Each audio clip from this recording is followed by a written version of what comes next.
European nights are back at Old Trafford and Manchester United draw to FC Twente as Erik ten Hag and Manchester United still cannot figure it out this season. As always, here's 5 things we learnt in 5 minutes from that 90-minute mayhem. Number 1. Bruno Fernandes is really struggling this season. Erik ten Hag opted to keep him on the pitch again, despite the fact in possession and out of possession he was struggling evidently. Erik ten Hag moved him to the right-hand side to accommodate his triple substitution in the second half.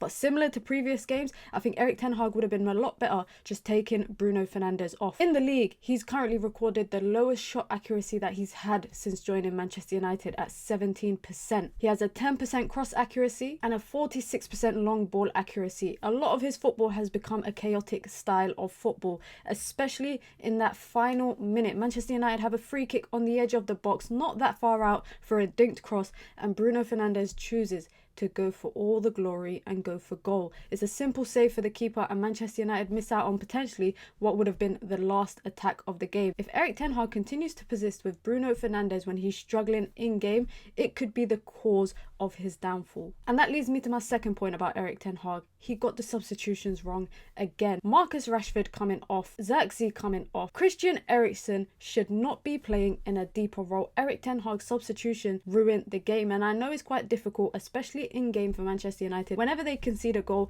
they seem to get a little bit rattled. Their heads drop, shoulders drop, and you see a whole different dynamic shift in the way that they play. And I feel like the substitutions completely rattled Manchester United. And for a manager that has made his time at Manchester United built on winning trophies and cups, Erik ten Hag is struggling in Europe. In Man United's last 9 European games, they've only won 1, and that includes 5 defeats. FC Twente fans at Old Trafford yesterday were celebrating that as if it was 3 points because it was a big result for them. The Manchester United football looks lethargic, it looks static, and attacking wise, I don't know where Manchester United is going to find goals from. And that leads me to my 4th point. Christian Eriksen should not be the deepest lying midfielder for Manchester United. He's shown his benefits over the last couple of games, but Erik ten Hag has chosen to play him 4 games in a row. In my honest opinion, despite the fact that he scored an amazing goal against FC Twente, Christian Eriksen is a lot better in the 10 role. Take away the defensive responsibility from him and you will see a Christian Eriksen that can definitely provide some benefits to the starting lineup or even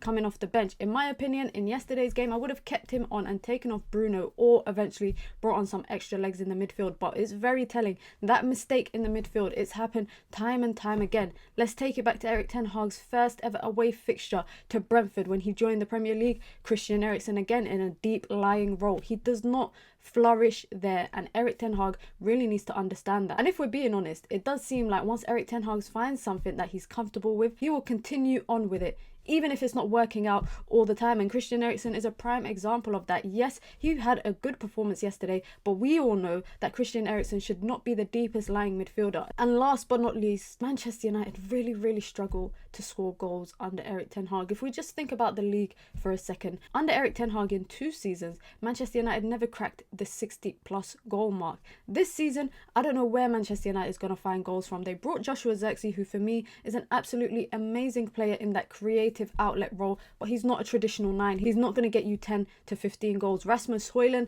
has come back from injury. I'm giving him some time to settle into the team. Marcus Rashford looks like he has different instructions every single game. In this particular game against FC Twente, he looked like he was hugging the touchline, something that he's done a lot over the last couple games for Manchester United. Without an overlapping fullback in Diogo Dalot, Diogo Dalot does come central quite a lot, and as a result, Marcus Rashford is always trying to hold the width and is starting from a much deeper position in comparison to other left-sided forwards. Amad Diallo will get you a few goals, Garnacho will get you a few goals, but Manchester United are really struggling to find the back of the net, and that needs to be answered. We can look at the errors in midfield. Manchester United's midfield was run through by one single player. So as Manchester United start the Europa League with a draw, let me know what your thoughts were. Are you feeling optimistic? Are you worried about the tactics? Are you worried about the goals? Are you worried about the defense? What is it that you guys are concerned about? Let me know in the comment section below, and as always, be sure to hit the like button and do subscribe if you're new here.